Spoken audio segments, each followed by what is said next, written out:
And that's the end of the first half. As the teams head to the locker room, the Spartans lead the Bulldogs by a score. You guys stink. Geez, Coach, we're only down a couple of points. No, I mean you guys really smell. You need to hit the showers. And here, I got every one of you new bars of soap from the Sterling Soap Company. Each bar is artisan crafted using natural ingredients and essential oils. They also have shave soaps, colognes, beard balm, and a whole lot more. Now get in there. But Coach, we have another half to play. I don't care. I can't stand to be around you. A few minutes later.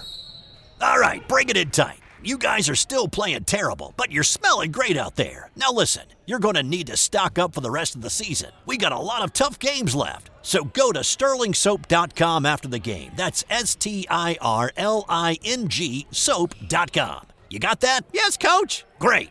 Sterlingsoap.com on 3. 1, 2, 3. Sterlingsoap.com.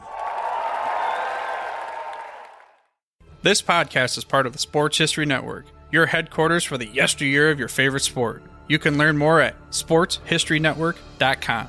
Hi, folks. Welcome again to another episode of Pro Football in the 1970s. I'm your host, Joe Zagorski, and today we're going to be talking about remembering the very first Wildcard Weekend of the 1970s. Now, the 1978 NFL season incorporated a bunch of changes that resulted in important changes across the league. Several brand new rules opened up the pro passing game, which resulted in more yardage accumulation and more scoring by virtually every team. Those new rules changes were big in and of themselves. Then came the advent of an extra playoff team in each conference, meaning that a total of 5 teams in the AFC and 5 teams in the NFC would be making the playoffs. Those extra 2 playoff teams led to the birth of the NFL's very first Wildcard Weekend on the weekend after the regular season in 1978. Now, benefits abounded for this idea. First of all, those 2 extra playoff teams would enjoy the opportunity to finally make the postseason tournament, where in past seasons they would have been left out and not been able to play in a playoff game.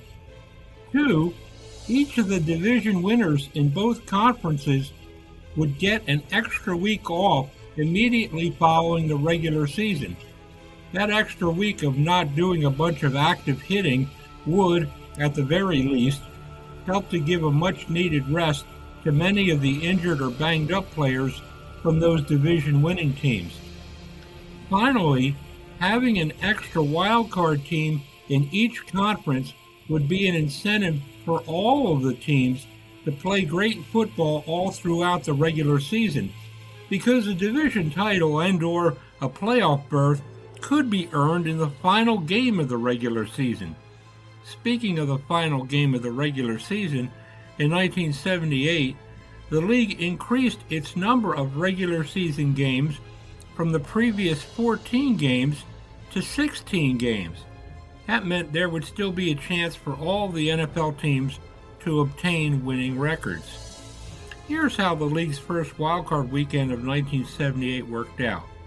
You had your 3 division winners in the AFC and NFC, Eastern, Central, and Western divisions making the playoffs and getting a bye during that wildcard weekend.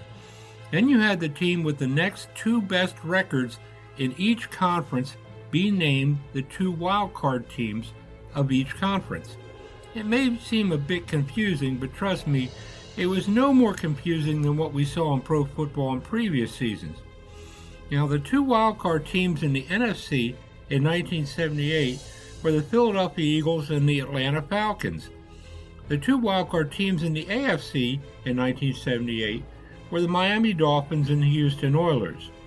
Those 4 teams' regular season records and tie-breaking procedures all had a say in which 2 of those 4 teams would be the home team in the wild card weekend of 1978. Let's start with the NFC, because that wild card game was scheduled as the earlier game on December 24, 1978. Both the Eagles and the Falcons finished the regular season with identical 9-7 records.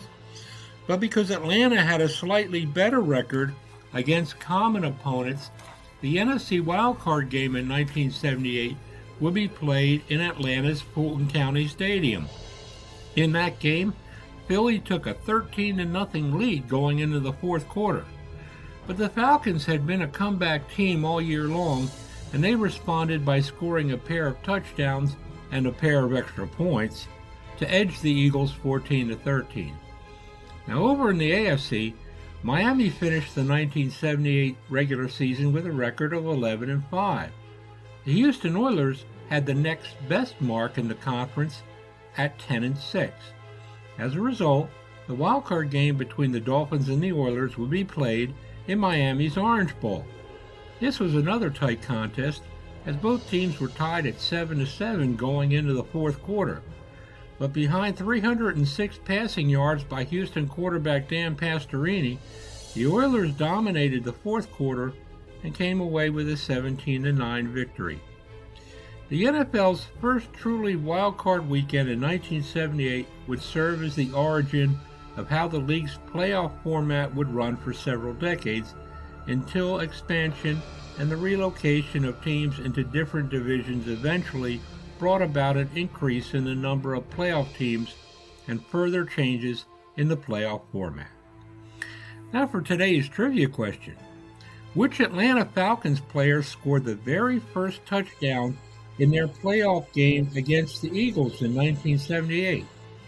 Although it's not much of a hint, it was the very first touchdown in playoff history for the Atlanta Falcons. All you got to do is come up with who scored it. Thanks again for listening in to this episode of Pro Football in the 1970s. I'm your host, Joe Zagorski. Please be sure to check out all the other great sports podcasts on the Sports History Network. Take care, and we'll see you again in the next episode. This podcast is part of the Sports History Network, your headquarters for the yesteryear of your favorite sport. You can learn more at sportshistorynetwork.com.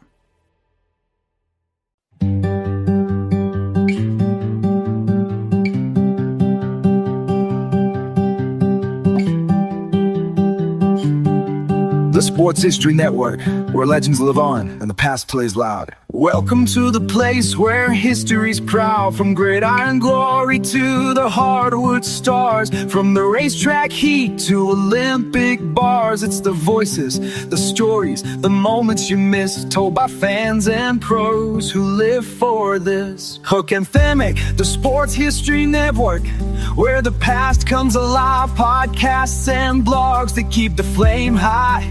From Babe to Brady, Alley to the Dome. If it's history and sports, then this is the home. SportsHistoryNetwork.com, the headquarters of sports yesteryear.